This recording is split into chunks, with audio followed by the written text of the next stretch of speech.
Hello, everyone, and welcome to the 8th episode of the Mojoverse Podcast. I'm Mo. And this is Joe.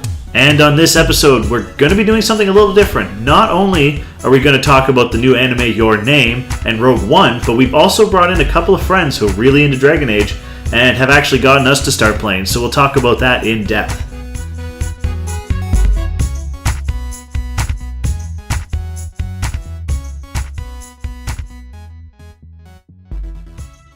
So we wanted to start off with the new anime Your Name.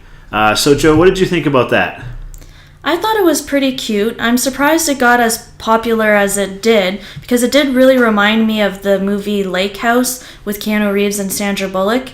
So it's not that unique of a story, but it's still pretty good. We watched it with English subtitles because I don't think it's dubbed yet.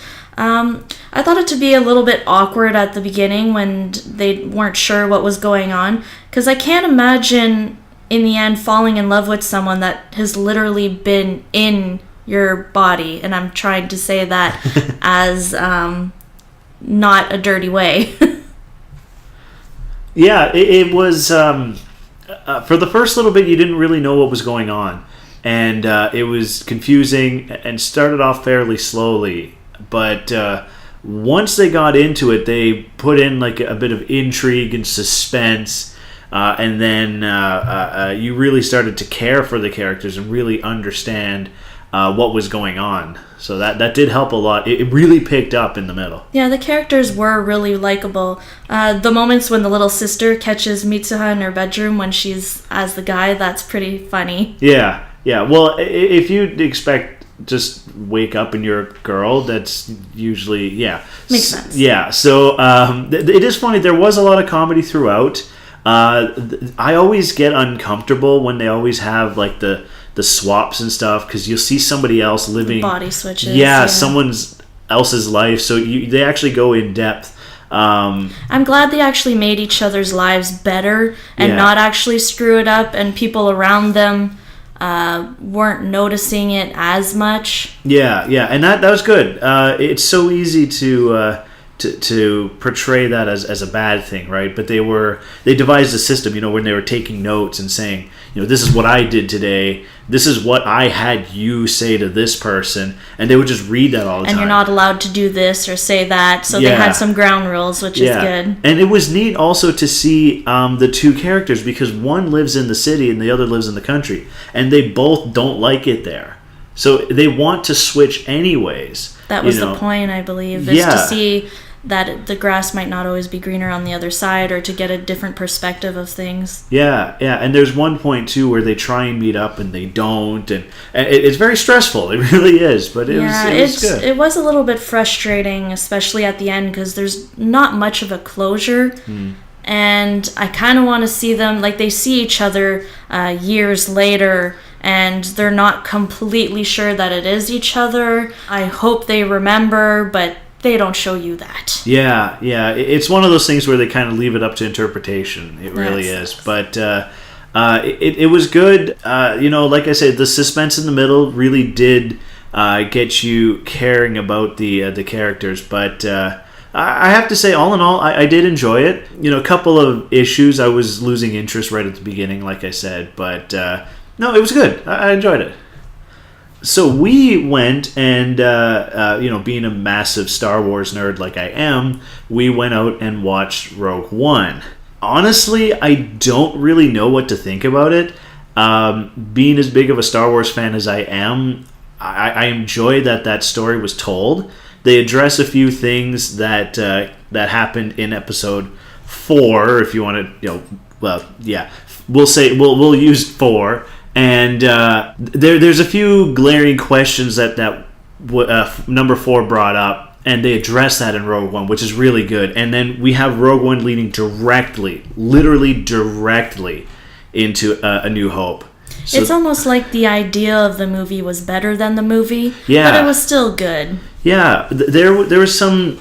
I don't like to be negative on things, because it is a Star Wars movie, and it was enjoyable. I went to the movies and enjoyed it. They brought back Governor Tarkin, which was actually really neat to see. they didn't texture his face very well in the animation, because what they did, they had motion capture from an actor, and they designed the actor's face look like Governor Tarkin, and they had the voice. It was really neat, but they didn't texture his face a certain way, so it made his face look like fish skin. It was almost as like he was shiny. It was weird, and I think it's still better than having somebody else, because you would notice. Yeah. It was neat to see it, though. Like, it was a good experiment. Star Wars movies are always known for pushing the envelope in animation and all that kind of stuff. So it was really cool to have. I found it to be a little stretched out myself. There wasn't that much content. I mean, there was just one question to answer, and they answered it. And I liked seeing how they pulled it off, but it felt like some parts were just dragging on. Yeah, it took a lot of setup, and I'm not sure if that was worth it. They had to establish the story, right? And I don't really know of any other way you can do that other than just do it. But even then, I feel like they could have gone more in depth with the backstory of the main character, Jyn Erso. Like, you see her when she's little with her father, so we got a couple flashbacks there, and then we skip right to present day. Maybe it would have been nice to have a little bit more of a lead up, or how her life was like. And then in the movie they go back, and she's talking to Saw Gerrera, and they're really alluding to a lot of things that happen, but we feel like we missed out on some story there, like we don't know what's going on. So, to me, really, the best part of the movie was K2SO, the new droid they had, because he was sarcastic. He was one of those, your typical reluctant heroes, but he doesn't like Jen at all. The only reason why he shows her any civility at all is because he was told to. And it's really funny, and he actually ends up being a pretty important character. Why did we only find out at the end of the movie that it was Alan Tudyk that played his voice? Yeah, that it was weird, because I could have sworn it was Anthony Daniels, and we were just, is it? Isn't it? Is it? Not sure. And then very prominent in the movie, and we find out in the credits it was Alan Tudyk. It's like, well, let's just go get another ticket. We'll watch it again, right? Yeah, we love him. Yeah, I really do enjoy what they did with Darth Vader, because one of the major complaints of the prequels is that there are too many lightsabers, right? It's supposed to be this, mythical weapon that the Jedi use that we don't really understand, and then it's just all over the place in the prequels. But in this one, you see one lightsaber. It's Darth Vader, and he's destroying people. It's really, the way that they set that scene up in the dark with just the lightsaber, and he just goes. It was actually crazy. Creepy. It was well done. So well. Like, you were actually afraid. Yeah, that was neat. But then in contrast, they have something as cheesy as the "I am one with the Force, and the Force is with me" Chiro guy. I'm not a fan of him. It was neat to see them bringing in like a blind character, which they did in The Force Unleashed, the video games. It was neat, but that character in the video games was a trained Jedi, and and this guy was just kind of like some monk guy who he didn't have any Force powers, and took away from the serious. It kind of redefined a lot of what the lore is about the Force. What I find one of the major complaints about this movie is that there isn't a lot of character development. I agree with that, but also at the same time, it's not a character movie. It's more of a movie that fits in between other movies, which is perfect, but also it's not about the characters, it's about the idea. It's the exact same kind of movie that they had for World War II, and it's about the soldiers, and if the soldiers get blown up, who cares? Because they don't spend a lot of time on their story. What the story is about is the overall idea. Because we know that none of them make it at the end. So that wasn't a surprise. Still sad, but it makes sense that it happens that way. Yeah, but we understand what's going on in the struggle of the rebellion and all that kind of stuff. So it's a very effective movie, even though it doesn't focus on the characters too much. So, I have to say, I'm still on the fence about it. I did enjoy it.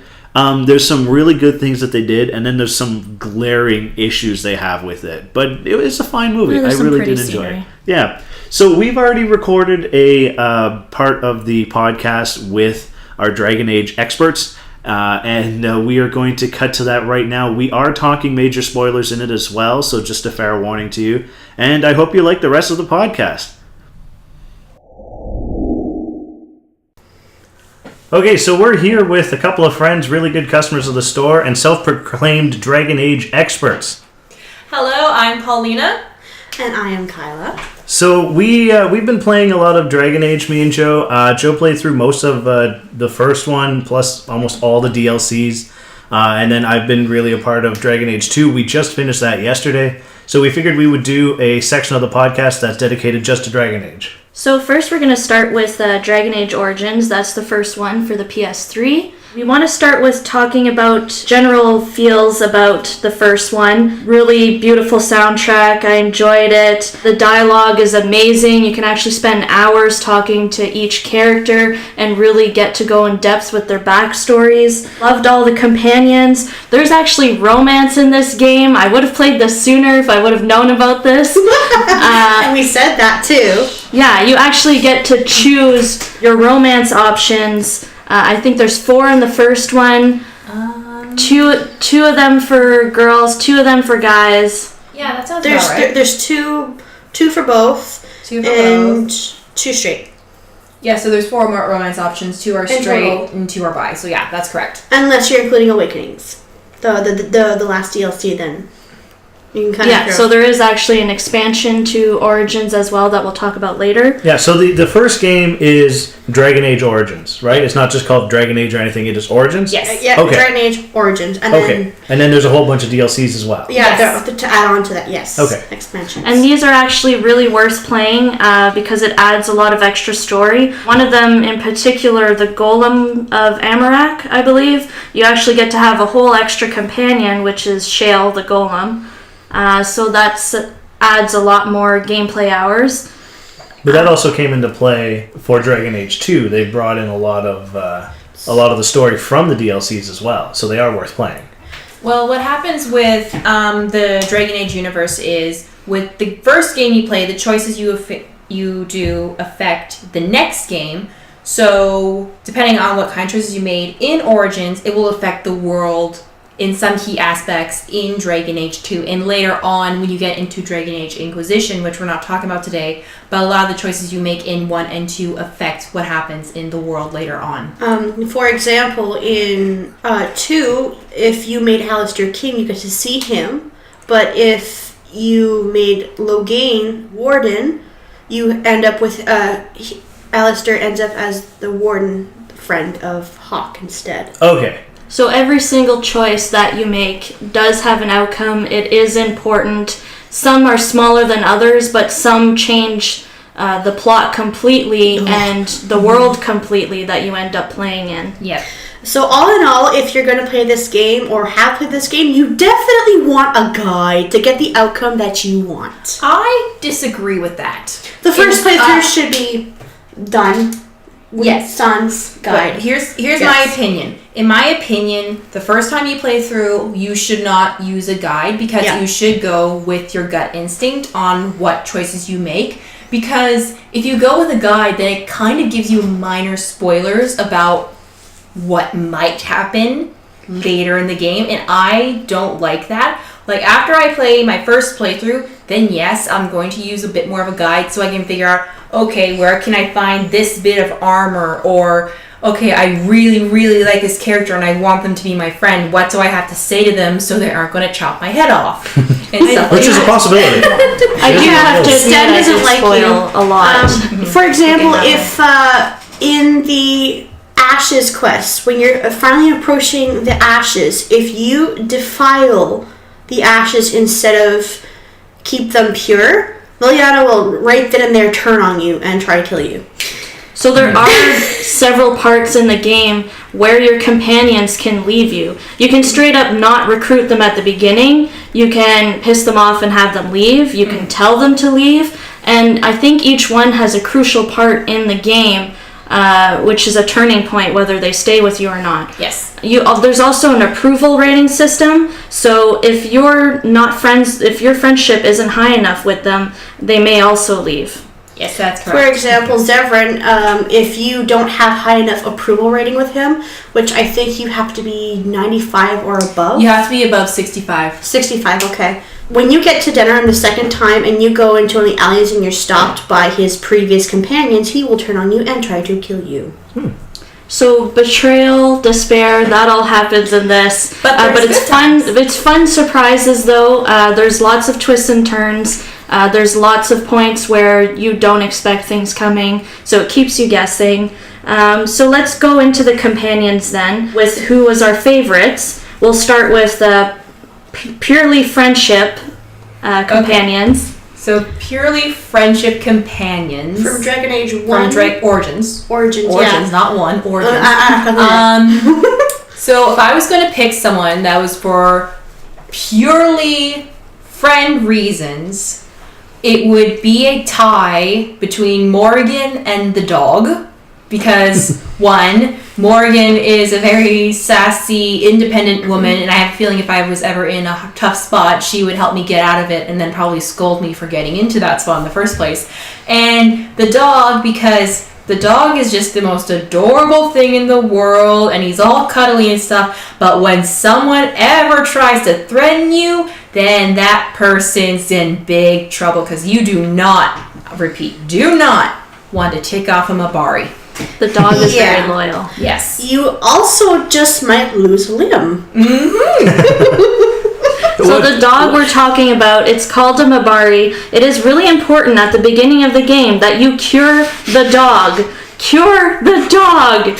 Because you can miss the dog and then live with the sadness for the rest of the game that it probably died without you. That's only, however, one thing I wish to comment, because I know you haven't played a noble human yet, is when you're a noble human, you get the dog automatically because the dog lives with the house. So that's something Correct. you could do. See, when she said dog, I was just kind of picturing like a little dog. Oh, it's cute. Oh, no. Whatever. No. And then I saw the design. I'm like, whoa, that's a big dog. It's a war dog. Yeah, they were designed specifically as a war dog. Yeah, it was huge. If I had to guess, I would say it's a mix between a pit bull, a Rottweiler, and a Great Dane. Yeah. I would say the American Boxer and a Doberman. Yeah. Okay. I say Great Dane though, just because of the sheer That's just size big, of this. yeah. Because when But it does have the pincer ears. It does have the pincer ears, but you can get pincer ears docked for Great Danes. But back on topic. Favorite character in Origins for me would have to be my go-to romance, Zevran. That was mine as well. I thought we were talking about platonic. Oh, platonic-wise, Liliana. Oh, I forgot about Liliana. Liliana's like the BFF you can go shopping for. She loves shoes. Okay, And I keep imagining her reaction to the freaking shoes that you can change the accessories to make a completely different shoe. She does mention that, actually. I alter my answer and say Liliana, dog, and Morgan, because I picture if you just went out for a night on the town, that'd be a fun night. Imagine her at a rave. Oh, that'd be so much fun at a rave. But So I agree with those choices. So we'll talk about romance then. As we mentioned before, you can romance a character. The 4 characters you can romance is Zevran, Alistair, Morgan, and Liliana. So what were your favorites? Zevran. why was Zevran your favorite? I think it was the accent, right? No, actually, it's more because he's a bit of a... He's eccentric, he's funny, glib. yeah. He's cheeky, he's glib, and while he might be a little bit perverted about it, he's still ridiculously sweet. He tries his absolute best to try and make you happy. And I was like, aw, when I saw that. I thought that was adorable. He's actually very touchy about the love subject at the beginning, and Yeah. it's actually more rewarding at the end when you finally change his mind. When he finally opens up and is like, okay, so this is safe to do then. Oh, it's making me gush already. I do agree with that it was more rewarding with the Zevran romance, although it's not my favorite romance. It is a romance I enjoy. My favorite has always been Alistair, because I have one of 2 archetypes I really like, and it's either the bad boy or it's the geeky guy, or the kind of, well, we call him a chantry boy. Choir boy. A choir boy, chantry boy, same difference. But he had this the sweetness about him. Cheese ball. He was a cheese ball. One of my favorite quotable lines from him is, "Have you ever licked a lamppost in winter?" And oh my god. It made me burst out laughing, and that was the first, because this was also the first video game series I ever got into, and that was the first time a video game character ever made me laugh and blush at the same time. So I fell into this thing, and then because something romantical companions can do is they give you gifts, and he gives you a gift of a rose from one of the previous towns you're in, and that was beautiful. That melted my heart, and I was like, he's very sweet about it too. He was so sweet about it, and he compared the beauty of the rose to you, and I'm like, stop it already, I'm blushing like a tomato. And he's new to this whole romance thing too, so he's actually really shy about it, which makes it all the more cute. It's adorable, and that's why in Origins he's my favorite romance to go to. I would have gone with him too, but I stuck all the way with Zevran. And you can cheat in this game, and you can actually change love interests halfway through, or you can dump them, things like that. It's very realistic, and I think that's one of the things that BioWare really aims for with these games, is that the characters are so real that people in real life love and hate them like they're real people. BioWare is the company that makes Dragon Age, just so you guys know. Perfect. So, with before we go any further, we can talk about your qualifications to be here today. So, you're talking about Origins. So, you've played a little bit of it. A little bit. So, why don't we elaborate a little bit on that then? Well, I've known about Dragon Age longer than Kyla has. It took me almost 3 years to convince you to play it. I was kind of in the middle of playing World of Warcraft and obsessed with that instead. Yeah, so I got into it when I was in my first year of college, which was a big mistake because I ended up playing it more than doing my homework. Your teachers aren't listening. Feel free. Okay, yeah, so I ended up, I'm worried if my mom listens to this. But I can't remember for sure, but I want to say I at least did 200 plus hours into the game, and that if I'd gotten the DLCs though, I probably would have been a lot more, because I haven't gotten into the DLCs because at the time my PS3 was being shared between me and my brother, so he had all of his sports games on it, and I didn't have enough room for my DLCs. But yeah, with Origins I have maybe at least 200 plus hours on it. Wow. And then there's the whole other, which we'll get into later. But yeah, that's my qualifications for Origins. Kyla, on the other hand, who has a bit more free time than me. She played it on the PC. She played it on PC. I'm a console player. She's a PC player. I prefer diversity, like the ability to play all the different games I want to play. Thank you. Well, that's a different podcast, though. Yeah, it's a different podcast. So, how many hours did you do? Well, see, I have 4 or 5, I think maybe 6 total playthroughs, like full complete playthroughs. So I have about 700 to 800 hours. Wow. It's quite a bit of time, and this was before my daughter was born. So you've gone through the story a couple times then. It does have that replayability. Yeah. I just played it straight through. The first time I had 65 hours. So that's probably going to be your minimum of game time play. Yeah, especially since all the different Origins have different backstories, and you have to play through that first before you get anywhere close to meeting anything else or getting close to the main story, which does eat up quite a bit of time, but at the same time it gives your character quite a bit of depth. Mm-hmm. And we recommend this game for teenagers and up. It's not a kid's game. There actually is sexual content in it, violence and gore. Yeah, it's a gore, but you can turn off the blood, I believe, right? You can, but it's a bit to figure it out. Yeah. Content is still there. Yeah. Into an Inquisition, you can figure it out a lot easier, but in Origin, it was a bit. Yeah. It was one of the first times that blood was allowed to be in a big game like that. With Origins and Dragon Age 2, there was sexual content. However, you didn't see any of it. It was heavily implied. You saw you didn't see anyone's bits and pieces. Bits and pieces. You didn't see any of that, but you saw undergarments, and you saw them cuddling in bed. So, Personally, I can't really talk much about Origins, but I found that Dragon Age 2 had a big upgrade in graphics. Oh, yeah. But maybe you can elaborate a little bit more on like the gameplay and the battle system of Origins. If we're talking purely just this one, I found the battle system to be a little bit frustrating sometimes. I found out on PC you actually have a lot more options to select your spells. In this one, you're only allowed to equip quick access to 6 spells, and then you have to go on the PS3, and then you have to go into a whole other mode. You have to hold this button while you move your joystick over here, and then open up this window that leads you to another window, and then you select your spells. So it slows down the playtime a little bit. I actually kept mine on casual mode, and casual mode is still very hard. Don't knock it. It can be. It does take a bit of getting used to, but like once you've gone through the store the first time, it's like, yeah, this is be easy fight. It's not a big deal. You know what you have to do for it. It's like, eh.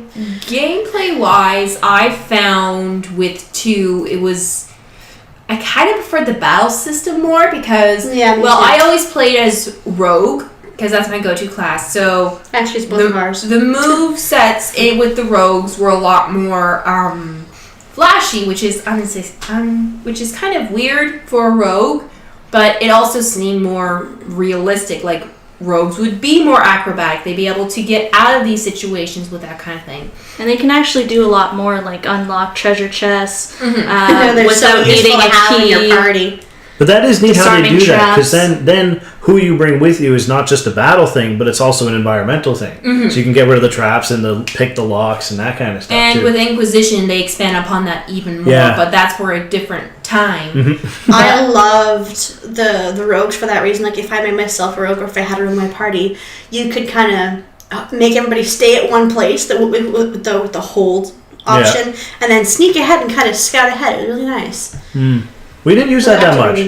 We didn't use the hang on, go over here thing that much. I realized that a little too late after getting frustrated with always running into my characters and they don't move, and sometimes I'm trying to solve puzzles and they're standing on top of my puzzles. Yeah, you don't expect it, but there are like the little puzzles you actually have to like solve or stand on or move pieces around. It's like, you don't expect it, but they're there. Well, there's a lot of strategy involved too, and you have to be ready to know what you want to do with your attributes, because that's actually a very important part too with distributing your different classes for your party. I told you to add 1 constitution every single level, and did you do it? Nope. There you go. It's actually not good to have a well-rounded character. You have you're allowed to take out 3 companions aside from yourself, so you actually really want them to be all decently different. Yeah, the best way to go for attribute pointing is see where they have them originally and try to keep up with those, but at the same time level them up the way that, say, their class goes. For example, rogues are dexterity and cunning plus constitution. Every single one is constitution. Mage is magic and willpower. Constitution affects health. Yeah, and how like sturdy you are. Like, are you squishy, or are you like? Are you Peter Griffin, or are you Dwayne the Rock Johnson? Yeah. That's a really good way to put it. Perfect. I actually liked in this game that after every single battle, if you just stay still and don't get into another battle, your health and your mana just regenerates, so it goes back to full. That was nice, yeah. That was very nice, especially helpful. if you were stuck in a area and you couldn't escape yet and you ran out of health potions. Oh, see, and you can save wherever. I have a bit of a strategy for anybody who does want to play with that. Buy lots of health potions. No. From the very beginning, the only thing you should be buying every single time you can is the injury kits of all levels. From there, try to get your hands on about 100 to 200 flasks, and then when you go to camp after you save Bowden, you can buy elf fruit, and then just make your own, and then you have like 200 lesser health potions, and voila, you're good.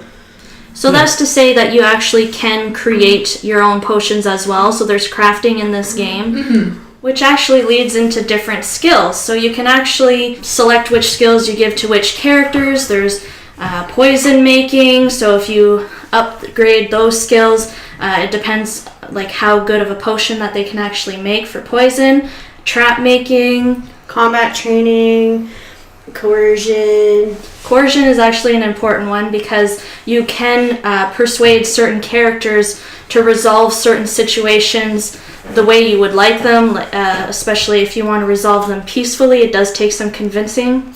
Depending on your coercion level, which you do for rogues. Actually, I think it's for all of them. Depending on your cunning or your dexterity, you can have a higher level of it. See, Lockpicking too. Here's a for sure way to make sure things always go your way. Bring Varric. Yeah, that's fair. For 2, yeah, bring Varric. Bring Varric for 2. He knows exactly how you want it to go, and he'll make sure it goes that way. It's awesome.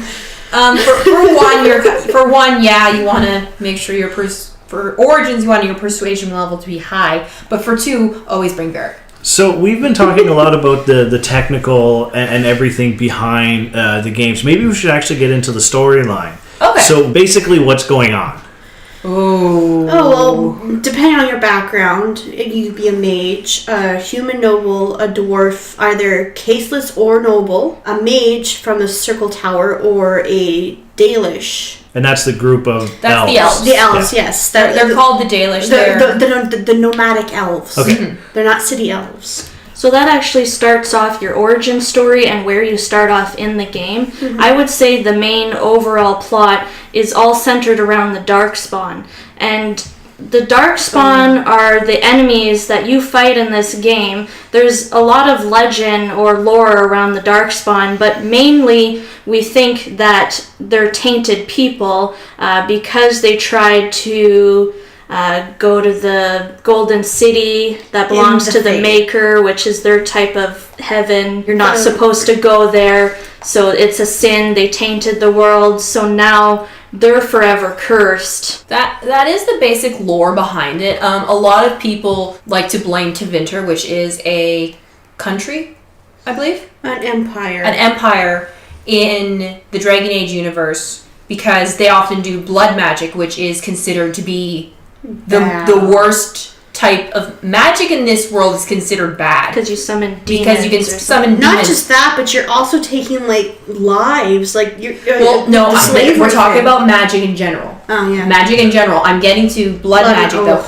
Blood magic is considered the most evil because you use blood. You're more likely to be possessed by demons, to be persuaded by them.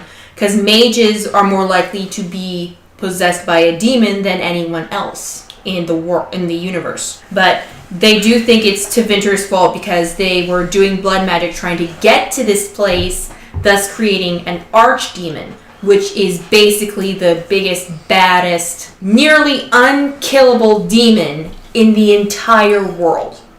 And he's kind of like a leader to the Darkspawn, yes. Because without one of those, they're kind of just scattered and they don't really have a purpose. They have a never-ending search to always find an archdemon to lead them, and then that leads them into blight. Mm-hmm. The other thing that should be noted is that the archdemons are known as tainted gods or tainted old gods because the Tevinter, they used to worship dragons as gods. And so what happens is the Darkspawn are all underground and they're digging constantly looking for a new archdemon to taint. There were 7 blights, so they're at their in Origins are at blight number 5. Yeah. Mm-hmm.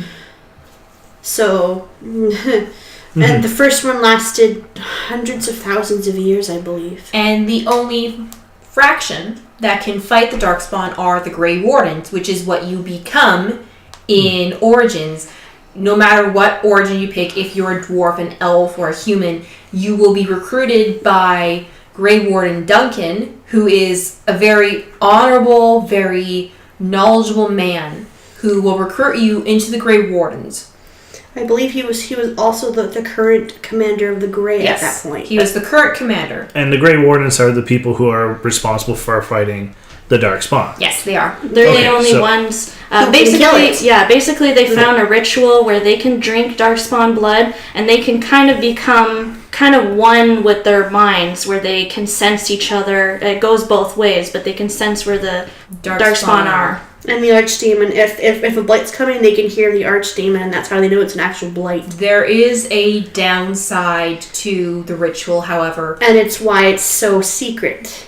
Because after, I think the longest was 30 years. About 30 years. About 30 years, you'll start to become corrupted with the black blood to the point where you will start to hear what's called the calling, which is basically... You're going to die soon. You're going to die soon, but to the Grey Wardens, it means you're starting to become a Darkspawn. So the ritual with the calling is the Grey Warden will go to the Deep Roads, where until their last breath, until they're killed, they will fight against the Darkspawn. Usually with the Legion of the Dead, which is the Dwarven faction. Yes. Oh, okay. So they're going to go out swinging, basically. Basically, that's... So early on in the game, you get to be a Grey Warden. Mm-hmm. Basically, it's your entire journey to try to remind people how important the Grey Wardens are and how they're needed, and to build an army to get allies on your side. So you will go to the regular humans, which in this story, the humans are actually higher class. Mm-hmm. You go to the elves. The elves are kind of looked down upon. They were used for slavery and are still being used for slavery. Then you've got the dwarves. They're the closest to underground because they all live underground. So they're constantly fighting, and there's... They also have problems with fertility, so that's why it's such a big thing to have a dwarf with you. And a fun fact, dwarves who live underground, they are not allowed to see the sky because otherwise they're banished. And it's a common fear among dwarves that since they don't have a ceiling above them, that they'll fall into the sky. And it's funny. You can hear funny things like that. You actually... get a codex in the game or a journal, which you can actually read up a lot more lore on this. It's just full of explanations. There's all these creatures you can read up on, locations, anything like that. Quests, notes. It was amazing how deep the lore actually goes. Yeah, like I found the codex so useful for understanding the game, like, because I paused and I went, what the heck is the codex? So I went into it and I went, oh, and I sat there for about 5 or 6 hours just reading. Wow. I skip. I love lore, I really do.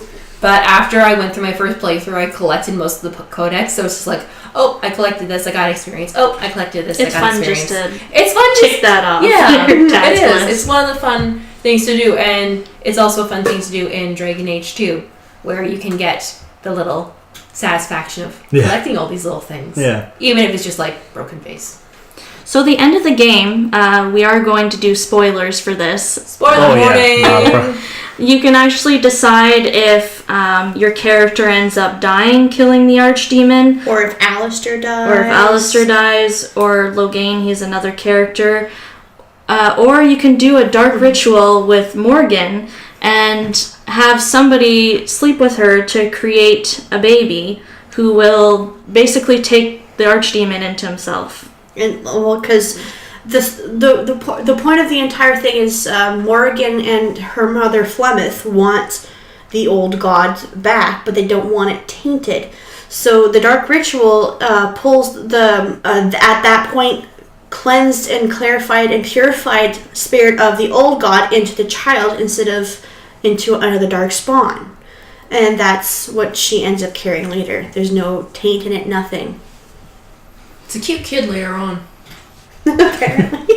It's a spoiler to the spoiler, I think. So at the end of the game, you can actually though. see a slide of all the decisions you made, so it wraps it up real nicely. That is really neat how they did that. And you actually get to see the outcome and the consequences that it created. Mm-hmm. It put a reason to all the decisions and a bit of a payoff at the end, I think that was one of the features that was really cool about 2, was because all along this is very telling the story, not you just playing it and then having a recap. No, you were basically the recap. Yeah, he's straight up. You're straight up the story he's telling.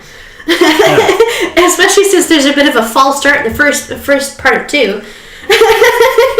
Where he's the champion, and you're like in full gear armor. I'm like, yeah, no, this is not going to happen. And he depending on who you bring, because usually it was Bethany, he over-exaggerates certain features that your little sister has. Yeah.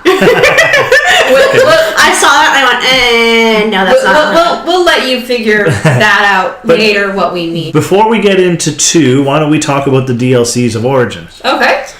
Well, I think there was quite a bit of satisfaction with this one, because in the beginning of Origins, you're at a place called Ostagar, and you have to battle a huge horde of Darkspawn.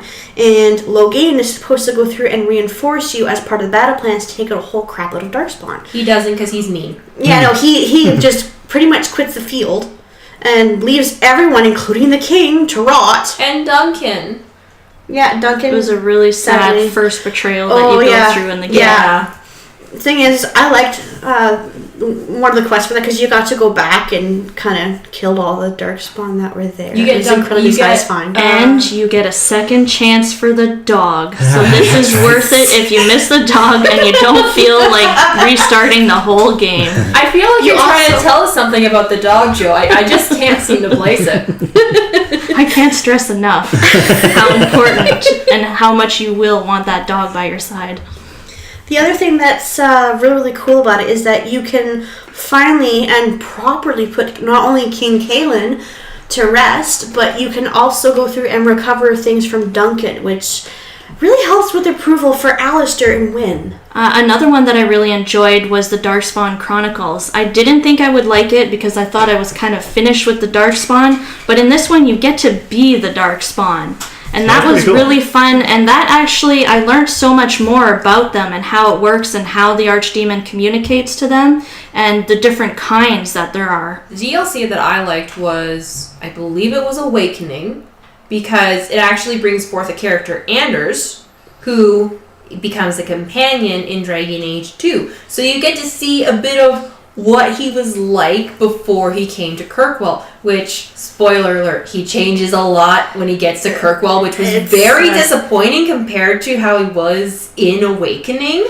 It makes me sad. It makes you sad. It makes you really sad. Because you just want him to be happy again, and he just never does get happy again. No. So Awakening is actually pretty important. It adds a lot more hours than the DLC. I think I played 15 extra hours with this one. It also adds a lot more depth to too. It gives a really good reason as to like what went on beforehand, and because in 2 there's not really much of an explanation as to the background of Anders, because they assume that you've already played Awakening. Yeah. So play you get Awakening to find out what certain other characters are up to and doing, and you can do some side quests for them. Mm-hmm. Perfect. Which is nice. So let's get into Dragon Age 2. Okay. Let's impressions. Very first impressions for me is that the graphics were a lot better. Yes. Also, they start you right off the bat with battles, and it was a lot smoother battle style. Your casting was a lot nicer. I found because we played as a mage, right? So our casting had to be a lot smoother. All the way through. But what did you guys play through as? And what did you feel about the upgrade in the battle system? Do you want our favorite playthrough, or do you want our first playthrough? Well, okay. So my favorite playthrough. Well, I say this because I'm always a rogue. Yeah. I love being a rogue. Stabby. Because also I like the satisfaction of being able to open the locks on chests and doors by myself. Because I'm like, I can't do that in real life. I might as well do it in a video game. But I did find it was so much smoother, and there was so many more varieties of armor, which is what you would expect for that time. It wouldn't be all the same armor or similar looking armor. A mage would wear robes, a rogue would wear light armor, and a tank would obviously have big plates of metal covering them. Mm-hmm. I did like that. They did force you to stick with certain things in this game, like with classes, so you couldn't equip a mage with a sword. You had to stick with staves. Mm-hmm. So it was very specific. The only thing I didn't like, well, it was lighter on your backpack because you do have so much room to pick up items, but you can only upgrade everybody else's armor except for yourself. So you can actually, you can't collect separate pieces of armor, like the headgear, the gloves, the boots, like it was in the other game. You have to find upgrades. But I like that too, because in your cutscenes, it doesn't mess up the whole character. If you have, let's say you put Varric the dwarf in this massive armor, it would just kind of look funny, right? So for the clips and everything, it kept the characters, pretty much. There's actually as a point in the first game where I couldn't tell anybody apart, and they were all wearing helmets. I know. Okay. Yeah. That's always annoying when they don't take off the helmets in cutscenes. You can actually, it's an option in this one. Yeah, I think it's actually quite funny because in the first game, if you really looked very carefully and very closely, you might be able to see the eyes. And that was about it. So regardless of your origin, you end up as a refugee in the new city. You're trying to... You're going from Ferelden, actually, which is the country that you were in the first one. And in this one, it's a different country. You end up in Kirkwall. Mm-hmm. Close. Part of the Free Marches. It's in the Free Marches. It's close to Ferelden. You start off in Lothering, which is actually one of the towns that the Warden visits. It's the very first one. Okay. And it's the one that gets overrun with darkspawn. And destroyed. The Free Marches... the way that they describe them is every single kingdom in the Free Marches is a city. Yeah. So they're like city kingdoms, and they're kind of all conglomerated together. There's different accents, different dialects, different rules depending on where you go in the Free Marches. Compared to, like, say, Orlais or Tevinter or Antiva or Vane. Oh, okay. So you end up, and then they're basically not letting you in because you're a refugee. Yeah. And they full up on them, apparently. Yeah. That's basically most of the first act is you're trying to kind of work on. It's actually the blight is currently going on, and then it skips you a year later where it's after the blight, but you still have to deal with the downfall, and there's still a few darkspawn around, and you still get to see what happened afterwards. And you're still slumming it in Kirkwall too. Yeah. So when you start off, because you do have rich relatives in Kirkwall, or at least you did. However, they died off, and then your uncle gambles away all the money, and he lost the house. So now he's in Lowtown, which is basically the slums. And the only way he can get you into the city is if he sells you and your sibling off for servitude for a year. So, and then you don't do any of that, though. You skip the year. You skip the year, which is kind of nice, because then you get right back into the story. It's maybe, I want to say at least a week after your servitude ends. Yeah. And you're trying to talk to this dwarf named Bartran, who's doing an excursion into the Deep Roads. And if the excursion turns out to be successful, the Hawk family, which is the family of the champion, and everyone calls them Hawk, regardless of their gender. And if the excursion is good, they'll get enough money to get them out of the slums. Yeah. Yeah. But then that's where you meet Varric. And we've talked about him a lot. That is probably my favorite character. Yeah. So let's redo what we did in the first one. So companions. So let's go through the companions. So Platonic first? Yeah. Varric. Yeah, me too. Varric.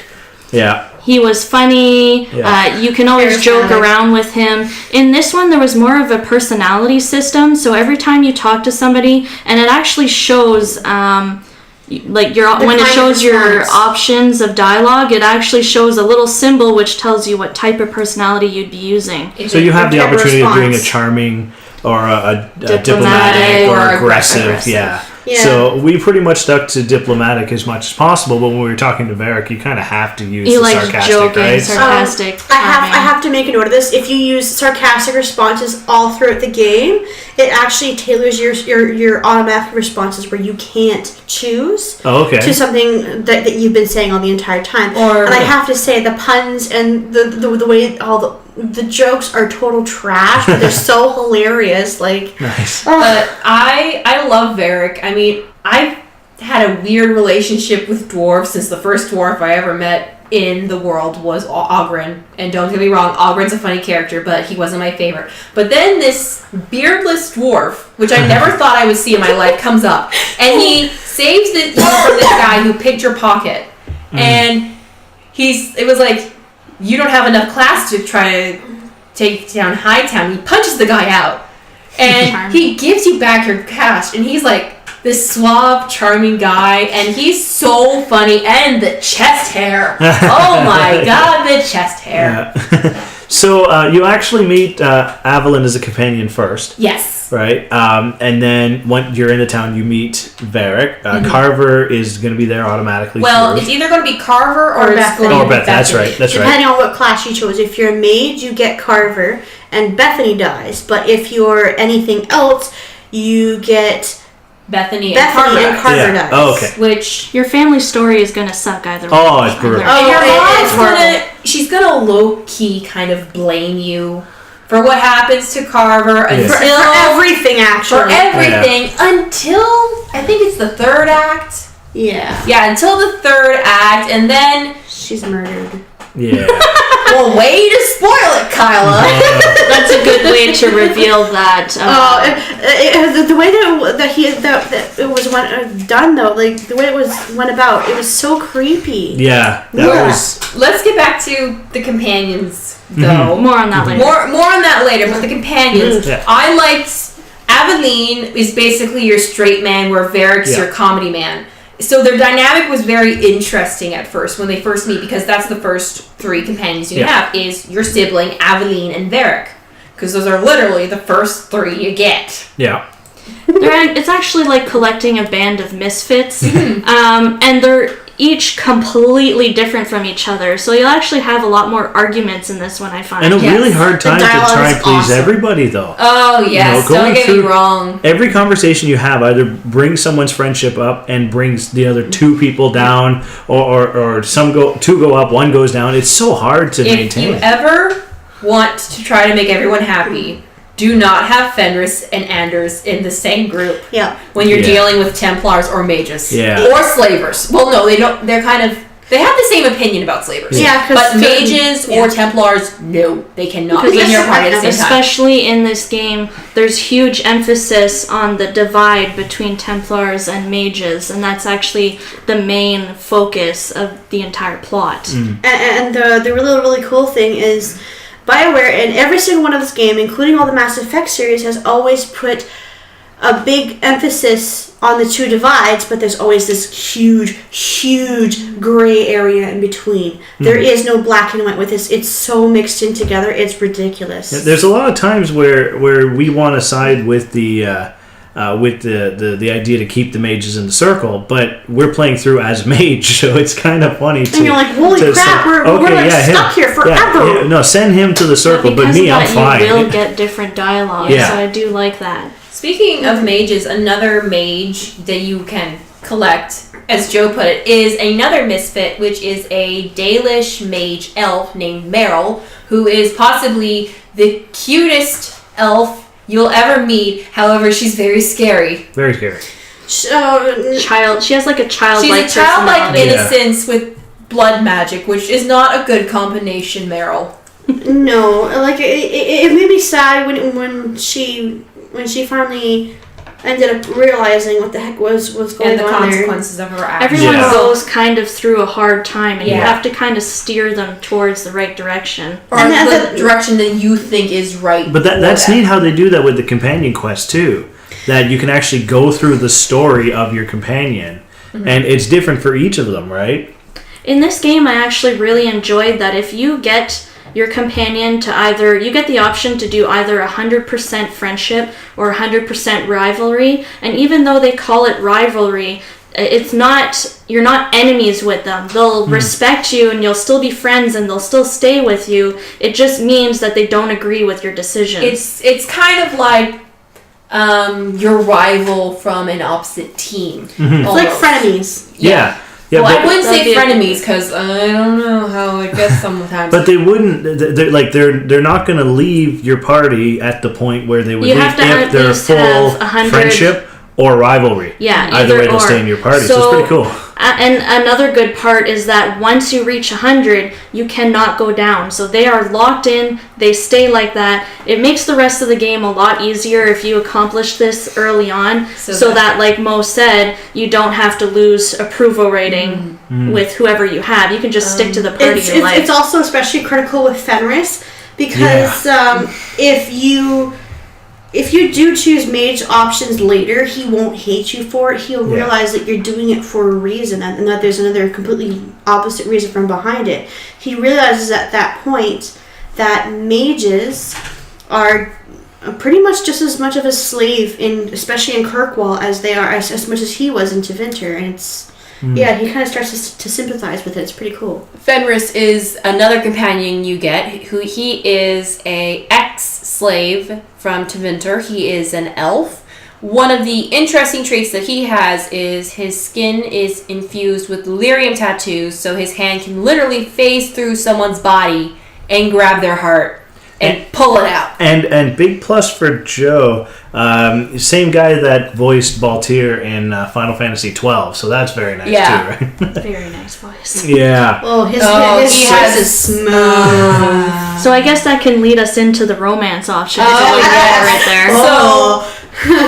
So there, like in the first one, there's 4 options that you can do romance with. You can do them with Meryl, who we talked about. You can do it with Fenris, who we're starting to talk about. You can do it with Anders, who we haven't touched on. No. Yes, we can do it with Anders. Yes, Anders. And another character who I'm fond of, although not in the romanceable way, she's more like BFF, is Isabella, who is from Ravane. And she's very, very witty. She's very sarcastic. You actually get to meet her a little bit. Yes, you meet her a bit in Origins, actually. Really? Yes. A little bit in the Pearl. Yeah. Okay. The Pearl. I'm trying to think of a nice way to word it. Sassy. I'm referring to... what she is. Voluptuous. She's very voluptuous, and she knows it, and she's kind of a femme fatale in a way. She's very, very promiscuous. There you go. And doesn't wear a heck of a lot in their design either. She's sexy and she knows it. Yeah. That's why didn't I think of it put it that way? But yes. Those are the four romance options, and a romance option that we all seem to agree on is Fenris, except for Mo. Well, I didn't think, why don't you not romance anybody and just hang out with Varric? But that's just me. Well, I would do that. It's very understandable you're not into the tall, dark, and handsome brooding That's guy. true. That's true. with the hair as white as snow. And the deep, sexy voice. And the romance is actually very rewarding well, because he doesn't want to get into it at first. He thinks it's going too fast. He's got a sad, dark past that he's trying to cope with. So you kind of get him to change his mind. See, my favorite part about that romance is at one point, especially if you have Meryl in the party, she'll says, it's good that you're together now. And then there's a bit of a pause, and he goes, yeah, what of it? And she goes, because now you'll stop giving her puppy eyes. It's actually really cute. Listen to what your companions say. They'll actually talk to you about your romance choices. Well, romance also, they'll have back and forth too. Wait! Yeah. I forgot about a romance option! Yes. So in one of the DLCs, you can actually get Sebastian. Yes. Who... Oh boy. Yeah. I have a weakness for accents. Okay. And he's very Scottish, very, very Scottish accent, very rich Scottish accent. Very rich Scottish accent. And he's also, Varric gives nicknames to all companions, and his nickname is Choir Boy. And that's basically him in a nutshell. It describes him perfectly. I'm sorry. She's fanning herself at the moment. There's lots of romance, but it's a chase relationship. It's a chase relationship because he is a chantry boy. But I'm sorry. Like he's taken his vows as a brother. He can't do anything. I have a thing for accents, like I say, and just... There's a lot of flirting options. There is a lot of flirting options. A lot more flirting options. There's one in one of the expansions that's actually like a quest type of expansion. It's called Mark of the Assassin, I think it's called. Mm-hmm. You can briefly romance Talus, but it's very, very short and not really do much. Talus is voiced by Felicia Day. Really? I did not know yes, that. I knew something you guys didn't. Oh my god! We missed her. I think she's actually missable, so I don't think. And also, it's you have to go to your home to get it. Yeah. while we're on the subject of voice actors, the voice actor for Meryl is by the same one that played Gwen in Torchwood. So that's 8 Miles as well. So that's neat. That's why there was kind of a Welsh accent. Oh, very Welsh. It was very nice. They specifically hired someone Welsh because the Dalish language is based on Welsh. And she's very Welsh. She is very Welsh. I didn't know Felicia Day was in it. That's cool. Yeah, Felicia Day. She voice acts Talus, who is a part of the Qun. Okay. Mm-hmm. So you don't realize it at first because you don't realize it first until she tells you later. Well, she doesn't tell you. You find out. So in Act 2, we really get into the Qunari then. So that's another problem we're dealing with. This game is very Civil War. Mm-hmm. There's one problem after another. In Act 2, you start to deal with the Qunari, which are both a race and a religion. Basically, you're born into a role and you're to play that role. You do not think for yourself. And if you question the religion, you go through what's called re-education, where basically you're put in a dark room for several days with a re-educator, and you either come out learning your lesson or you don't come out at all. Fun. Basically. And there are those who you're because the Qunari waste nothing, you're either put back into your role or you're sent to the labor camp brainwashed, like you have no mind left, there's nothing there left. There are those who will escape the Qunari who are called Talvashok. They're considered outsiders. They're considered basically worthless and betrayers. Evil. Basically, however, one of the interesting things about the Qunari I find are their design. Because unlike all the other designs of characters who have normal skin tone, normal hair color, they usually have a gray to ash color in their skin pigments, and also they have horns. Yep. Very, very, very big horns. And Sten in Origins was also a Qunari, but he didn't have horns. There was 2 reasons. Well, there's one reason actually. They didn't have the capacity to mod the horns onto him. Okay. But later they fixed this with lore in the game by saying those Qunari who are born without horns are destined for greatness.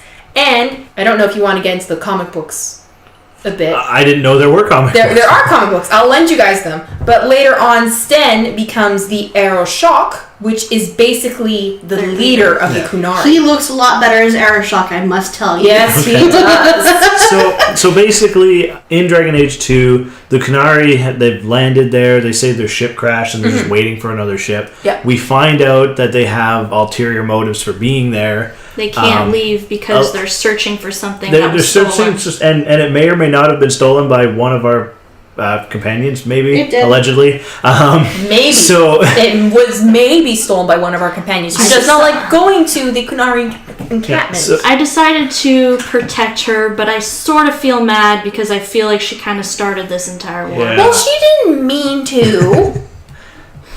It was a life or death situation for her, so we'll give her that. Yeah. She was a very good person that had to do very bad things. Yeah. Yeah, so we resolved that. The Qunari, we don't resolve that first. They decide to take over the city. Until the end of the second act. They decide to take over the city. So we need to basically band together with the mages and the Templars. We band together, fight the Qunari, and at the end of Act 2 they leave. Start of Act 3, then because we're deemed champion because we saved the city, then we get harassed, I guess, by both groups in town. Well, one of the main reasons we're kind of harassed is because something's happening with the head Templar, Meredith, who's going through something, but you don't find out what's going on with her until the end of the act. And this has something to do with something that happened in Act 1 when we went on our Deep Road excursion into the Deep Roads. Because in the Deep Roads, you find an idol, which is made out of red lyrium. Lyrium being a substance that both Templars and mages use to help gain back their power. Like a magical... Yeah. To be honest, though, I think that the Chantry just feeds Templars lyrium so they can control them easier. that's another explanation, but we'll get into that later. But they say they need it in order to enhance their ability. Yes. Yeah, to go against mages, because mages have powers, so we need some way to be able to fight against them. The thing about lyrium, though, it's usually yellow, but blue. Right, it's usually blue. I'm thinking of a different substance.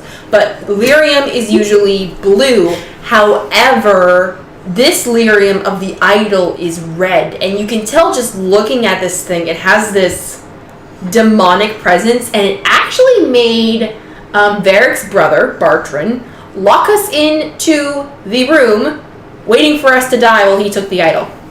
It was kind of like Mo said, reminded us of the Precious. Yeah, when Gollum with the rings, he went he went mad, he went insane, and he went violent. Yeah.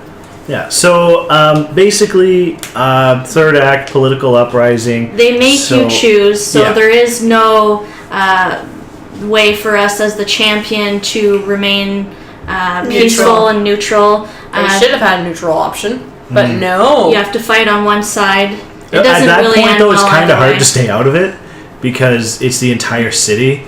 It is either one side or another, so it'd be really hard to be neutral. So what happens is the Templars basically, if ever there's a mage who escapes the circle, so this tower that they're supposed to stay at forever in order to stay safe, like keep everyone else safe. Yes, because they actually fear these powers, because they're always at risk of becoming obsessed or possessed by demons. Obsessively possessed. Yeah, so they're a danger to themselves and others. It's kind of dangerous to wield that much power. So when they do escape, the Templars have to go after them, and instead of returning them, are kind of slaughtering them. So, well, sometimes they can if the mage continues to run, then they do get slaughtered. But I do believe that if a mage willingly comes back, they're kind of just put on probation area where they always have a Templar with them at all times until they think, okay, he's not going to run anymore. And blood magic is definitely a big player. We see a lot of it in this game too. You see a lot of it in 2 because of all the corruption that is happening. That is one of the issues the fear that's growing. leading to the uprise. The reason why there's so much blood magic, specifically blood mages, in Kirkwall is because that place used to be a Tevinter city, and what the Tevinter Magisters did not know was that some mages were kind of off to the side, stealing a few thousand slaves here that wouldn't be missed, and they were taking their blood and they were doing a huge summoning underneath of Kirkwall to summon a very, very powerful demon to allow them to try again to get into the Fade. Oh, okay. This is before the Darkspawn. That didn't work, though. No. Yeah. So instead, it got... What could possibly go wrong? No, I don't know. But I think this is just from what the Dalish about lore stuff there, like in the Codex said. I think it's one of the forgotten, because they have their own. the Forgotten God. No, the Forgotten Ones. Okay. Oh, okay. Because they have their Elvish background, like what they believe, because they're not actual gods, but. But getting back to what's happening with Act 3 is you do have to choose. Are you going to side with the Templars because you realize that... Do you think they're taking it too far, killing too many mages? They are. Or are the mages... They are too dangerous and they should be made tranquil, which pretty much makes them obedient to anything that you say. They lose all emotion. They can't so they're not dream. as much of a threat anymore They're to literally use also- magic and anger. Also, though, with you can believe that the mages should be left in the circle. You should technically be siding with the Templars, but also at the same time, Meredith is losing her mind. So However, what happens... you can't really side with her at the same time, right? However, what happens is, and a lot of people don't realize this because he looks nothing like he does later, but Commander Cullen Templar Cullen, he makes an appearance in all 3 games. He's at the circle. He had a crush on you in Origin. He does have a crush on you. He's the one in the barrier. Yeah. And he makes an appearance with Meredith. And the Templars can see she's going mad, and they will turn against her when they realize that. And they want to put killings to a stop. Exactly. Not all Templars are bad. Some of them might have a bit of a chip on their shoulder because of all of the years they've gone through this. But not all of them are bad. They're following Commander Meredith's. And we also want to say not all mages are bad. Yes, some use blood magic for evil means, but some are just innocent and just want to live their lives. So on top of this, there's the main conflict of this is mages are dangerous, but at the same time, Templars are taking a lot of leeway where they're not supposed to. They're taking a lot of liberties. Oh, what they're supposed to. There's this one NPC you can approach, and if you talk to him, he'll say something about a Templar coming in and saying that he couldn't tell anyone else about the Templar coming into his room at night because he would be made tranquil. Yeah. On top of that, with the Templars taking so many liberties that they should not be taking, the mages are being pushed to try and find freedom because they don't want to be in that, and that makes them more likely to possession and blood mages. Can I just say, I do have an example of a good Templar, and this is not Cullen, surprisingly. So, Hawk's dad was a mage, and he escaped the Circle. However, he escaped thanks to the help of Templar Carver, because Carver was named after the Templar that helped him escape. And the way he did it was, the way they track mages is with a vial of their blood, which is called a... phylactery. Thank you, I can never pronounce it. So he smashed that so that way no one could track him. And I don't know what they told the other Templars. Maybe he took it away from me, he overpowered me. But that proves that not all Templars are bad. Because from what I understand, Hawk's dad was like top grade mage. It was very, very, very unlikely he would ever become possessed, which is the main fear with mages. It's actually funny how you start seeing Templars and mages, some of them actually working together because they agree that there should be some way to peacefully resolve their differences, but the leaders are still so far in either extremes, in either direction. Yeah. They almost need to sit down in a room and sort out their differences, maybe have a tea party. They need to have a mediator between them so that a compromise can be made. Well, they tried that in Inquisition, but we're going to get to that on a different day. We haven't played that one yet. Yeah, the ending of this game, I found it kind of sad that you didn't get a wrap-up of all the choices that you made. I find they weren't as big of a deal either. Like, they weren't really expecting to lead it into another game. I'm not really sure what happened there, but every consequence you get doesn't change much aside from the fact that you get... there's 3 acts in the game, so you just get different quests and different acts, and sometimes the story can continue, or sometimes you just stop it right there. Well, what happened with Dragon Age 2, unlike with Origins, was BioWare was bought up by EA, so they were pushing the release date of 2, which is why you'll also notice with 2 how they have repeats of the same map in several different dungeons, which are supposed to be like far away from each other. There's only 3 locations outside of the city that you go to. Also, a lot of the character models were reused a few times as well. However, so since they had to bump up the date, they couldn't do as much, which is probably one of the reasons that it didn't have that roundup. It didn't have that sense. However, something that it did do right was it made me care a lot more about what was happening with these characters. Yeah. I don't know if it's because each one of them had their own trouble that was going to get me into trouble and make me have to go through all of these consequences and hit me right in the feels. It was a little more dramatic with each character. I wish you could have gotten a little more background on each character. I would have liked to talk to each of them a lot more. You actually can't approach them and talk to them like the other one and this one.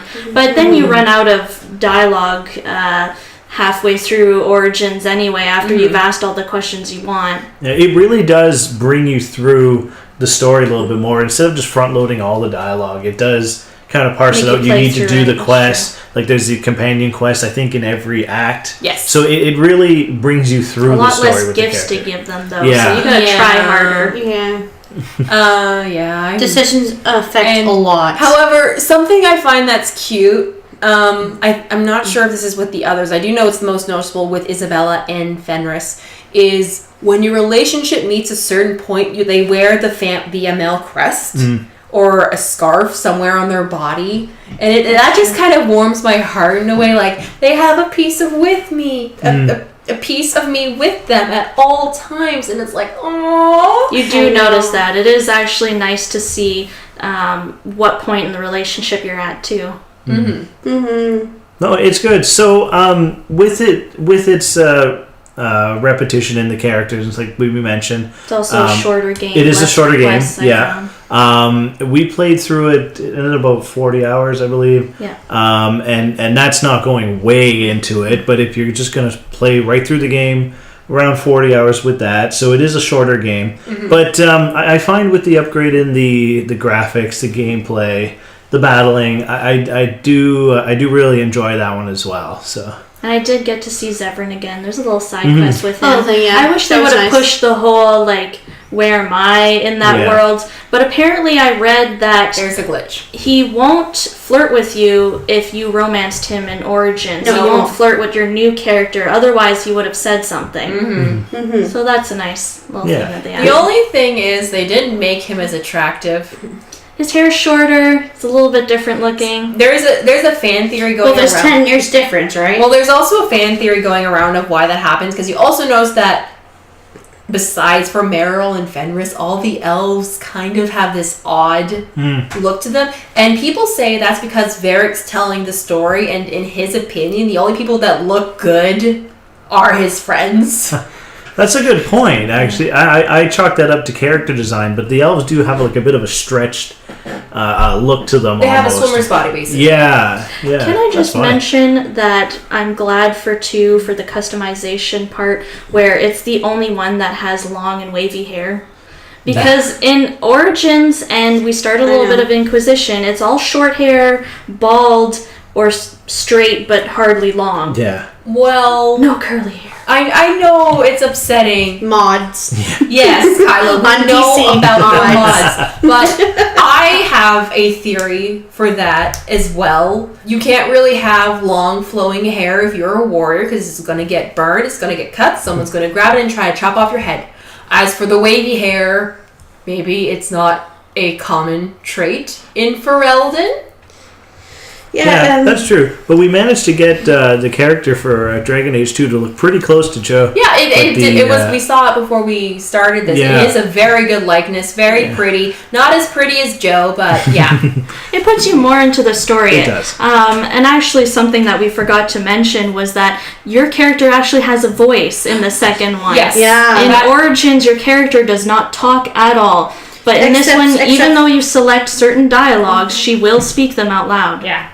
The one thing, the only time you actually hear a voice, quote, quote, voice in Origins is if through you die. battle. No, is through battle. Yeah. If you're screaming. You'll hear... May the Dreadwolf take you?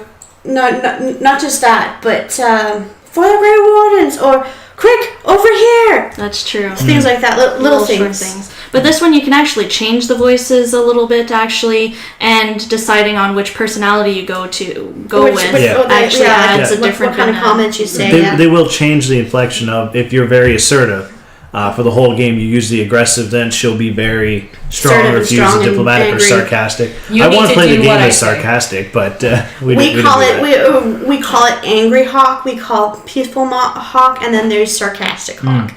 Sarcastic hawk is pretty damn funny. Sarcastic hawk gets along with Varric the best. And that's all that matters, right? Yeah, pretty much. All right. So on that note, we're going to wrap it up. We're getting a little long right now. Okay. Final thoughts of Dragon Age, just in general. Any kind of final thoughts? More. Okay. So this was actually...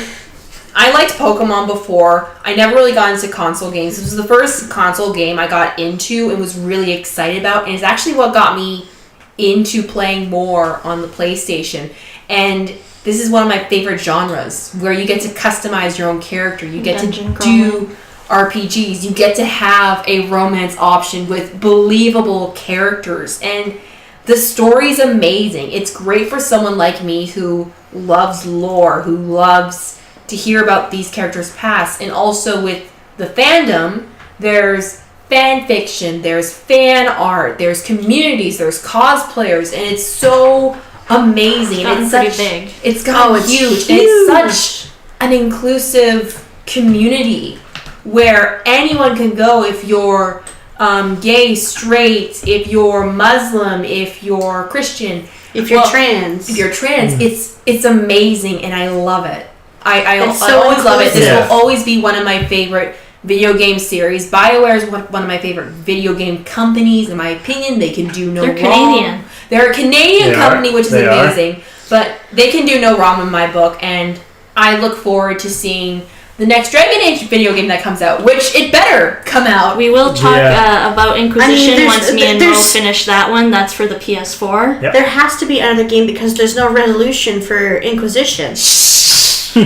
No spoilers. No spoilers. That's okay. Not yet. That's okay. Well, that's all the time we have for this episode of the Mojoverse Podcast. Make sure you follow us on Facebook, Twitter, Instagram, Tumblr, and YouTube at Mojoverse Sudbury. You can get the podcast on iTunes, and you can get it on Google Play Music as well, so you can check that out on your Android phone. You can send us an email if you want, if you have any comments about Dragon Age or anything we talk about on the podcast. That's mojoversepodcast@gmail.com. So thank you everybody for listening. My name is Mo. And this is Joe. This is Paulina. And Kyla. And we'll talk to you next time on the Mojoverse Podcast.